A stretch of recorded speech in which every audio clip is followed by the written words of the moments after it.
Ya, Assalamualaikum warahmatullahi wabarakatuh. Kita dari kelompok 8 ingin mempresentasikan hasil kerja kelompok kita, yaitu bagaimana cara menghitung luas daerah tak beraturan dengan metode Pia segi 4.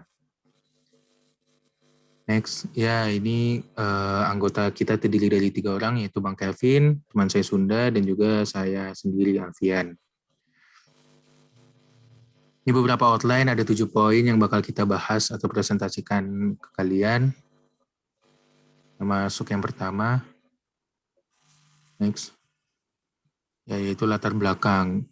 Di sini latar belakang yaitu melihat kehidupan sehari-hari, banyak kegiatan-kegiatan yang sebenarnya bisa diselesaikan dengan menggunakan permasalahan matematika.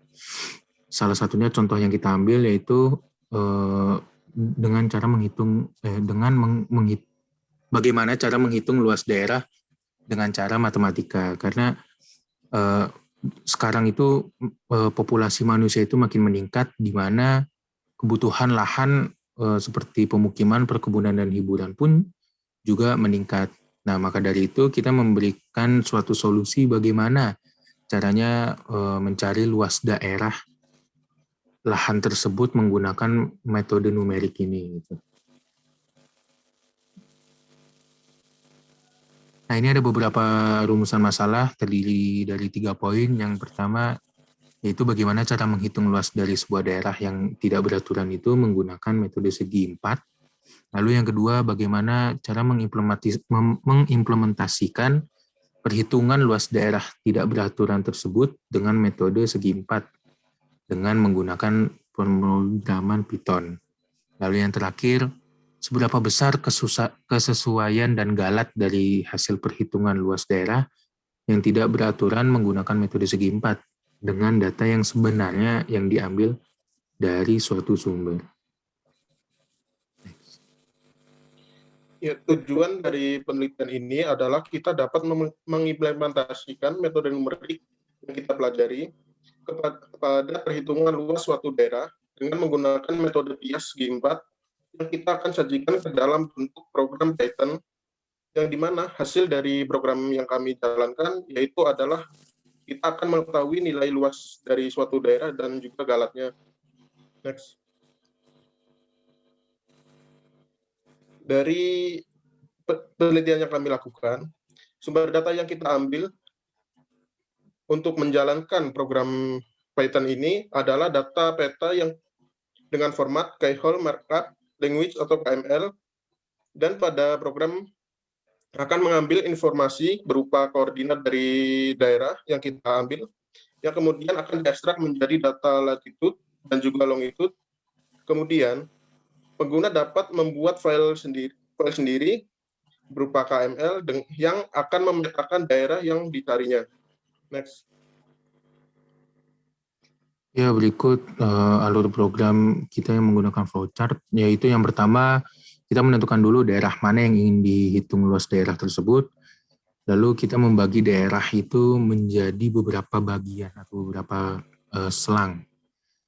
Lalu jika sudah dibagi dalam satu daerah itu sudah mendapatkan beberapa selang, kita menentukan tinggi setiap selang tersebut.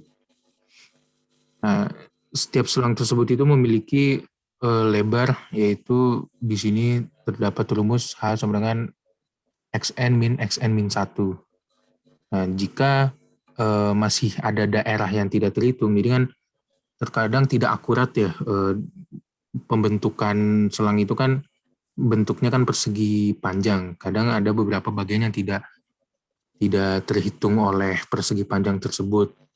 Maka kalau ada daerah yang tidak terhitung, maka diasumsikan setiap pias diambil sisi kanan sebagai panjang setiap pias yang berbentuk segi 4.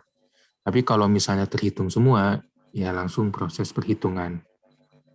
Nah, setelah itu jika asumsi tersebut setiap sisi kanan sebagai panjang setiap pias berbentuk segi 4, maka nanti dicek kembali apakah ada daerah yang tidak termasuk dalam wilayah daerah A, tetapi ikut terhitung. Jadi kalau misal udah dimasukkan menggunakan tadi sebelah sisi kanan itu ternyata dia tidak terhitung, masih tetap terhitung, ya udah berarti itu suatu bentuk keeroran atau galat. Tapi kalau tidak, ya berarti masuk ke proses perhitungan. Next. Ya berikut demo aplikasi. Selanjutnya adalah demo aplikasi.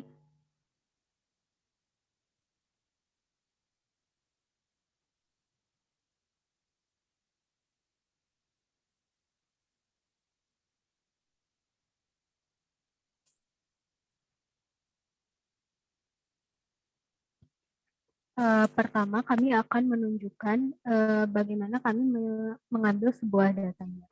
Di sini kami menggunakan fitur Google Earth, dan di sini pengguna dapat memilih daerah yang akan dihitung luasnya dengan cara menambahkan sebuah garis atau bentuk di daerah ini.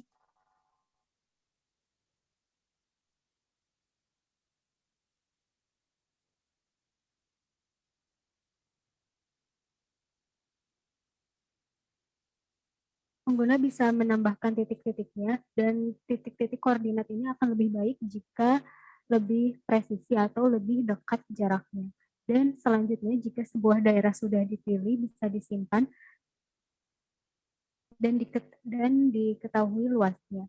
Dalam kasus ini, kami sudah mengambil sebuah data di area rawa Simpruk, dan di area ini diketahui bahwa luas sebenarnya adalah 5,86 hektar. Dan di dalam program kami akan membandingkan hasil dari perhitungan di aplikasi ini dengan hasil perhitungan di program.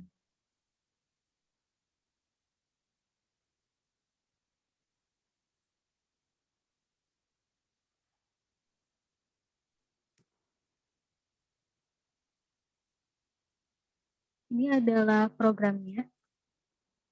Yang pertama harus dilakukan di program ini adalah mengimport library terlebih dahulu. Di sini kami menggunakan beberapa library. Yang pertama adalah DS4, lalu Slides, Pandas, Math, dan Matplotlib.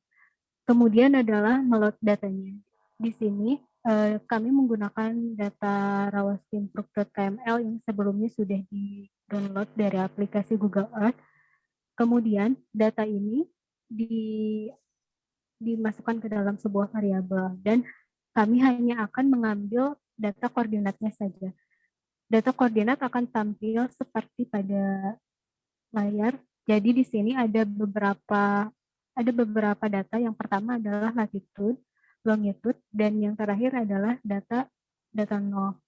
Selanjutnya yang harus dilakukan adalah mengekstrak data tersebut. Hasil dari ekstraksi data tersebut adalah seperti berikut. Nah, data ini ada di dalam data frame karena yang diperlukan hanya latitude dan longitude. Jadi, kolom lain yang tidak digunakan bisa dihapus, dan hasilnya adalah seperti ini. Nah, kemudian di sini yang harus dilakukan adalah mengecek tipe dari setiap value-nya, karena jika tidak bernilai float tidak akan bisa dihitung. Kemudian yang harus dipastikan adalah bahwa tidak ada data yang nol. Karena jika ada data yang nol, maka tidak akan bisa memappingkan koordinatnya. Nah, kemudian ini adalah fungsi untuk mencari jarak antara kedua koordinat. Ini adalah rumus yang digunakan untuk mencari jarak pada permukaan bumi. Dengan satuan yang digunakan adalah kilometer. Nah, ini adalah hasil dari perhitungannya yang ada di dalam kolom disk. Nah, ini adalah hasil dari mapping setiap koordinat. Hasil dari mapping ini masih ada titik-titik yang jarang karena pada saat pengambilan data tidak cukup dekat mengambil koordinatnya. Namun masih bisa digunakan. Nah, di sini yang harus dilakukan pertama adalah mencari karena kita akan membagi daerah ini menjadi 4 bagian, jadi harus dicari dulu titik tengahnya di mana. Ini di sini adalah kode untuk mencari titik-titik tersebut. Jadi yang akan dicari adalah maksimum dari latitude, minimum latitude, middle dari latitude, dan juga adalah maksimum longitude, minimum longitude, dan middle dari longitude.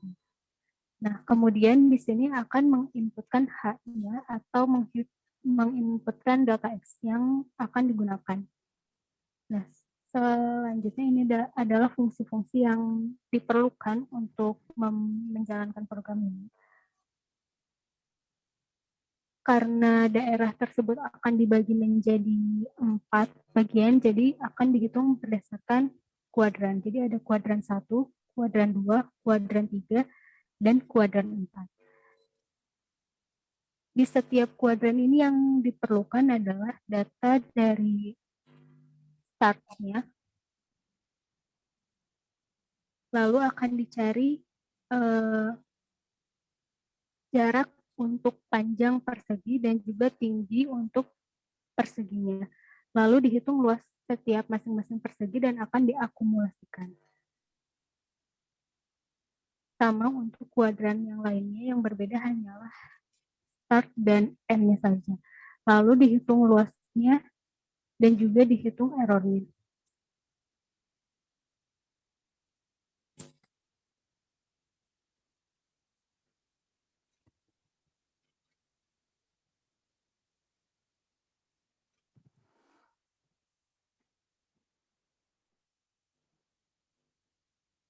Selanjutnya bagian pembahasan.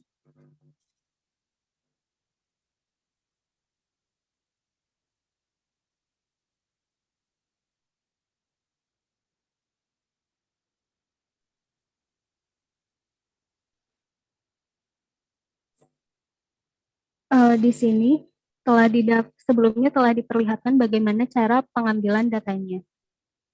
Dan sebelumnya sudah diketahui bahwa data dari daerah tersebut adalah 5,86 hektare. Dan ini adalah ilustrasi dari perhitungannya. Titik-titik biru ini adalah mapping koordinatnya, dan kemudian akan dibagi 4 menjadi 4 kuadran. Dan setiap kuadran akan dihitung berdasarkan segi 4, seperti pada gambar, dan akan dilakukan perulangan untuk setiap kuadrannya. Dari hasil program didapatkan bahwa kuadran 1 hasilnya adalah 0,021 km, kuadran 2 0,01 km persegi, kuadran 3 3,784 km persegi, dan kuadran 4 adalah 0,0009 km persegi. Jika dihitung luas totalnya adalah 0,0328 km persegi. Dan untuk galatnya adalah 45%. Mungkin kita bisa mendapatkan galat yang begitu besar karena kurang akurasinya dalam penitikan, ya, ataupun dengan human error, ataupun ya banyak beberapa faktor. Di kenapa dalam pembandingan tersebut menghasilkan galat yang begitu besar, mungkin beberapa faktor itu mempengaruhi dalam penghasilan perjumlahan tadi. Berikut kesimpulan juga. Yang pertama yaitu penggunaan metode numerik itu dapat mempermudah perhitungan. Lalu yang kedua, metode segi 4 juga dapat digunakan untuk menghitung luas daerah yang tidak beraturan, seperti tadi. Yaitu dengan cara membagi daerah menjadi beberapa bagian terlebih dahulu. Namun dalam implementasi masih dapat galat yang cukup besar. Hal ini dapat disebabkan oleh algoritma yang belum efisien dalam menangani koordinat dan juga beberapa faktor lainnya. Next. Ya, mungkin itu saja presentasi dari kelompok 8. Kurang lebihnya mohon maaf. Wassalamualaikum warahmatullahi wabarakatuh.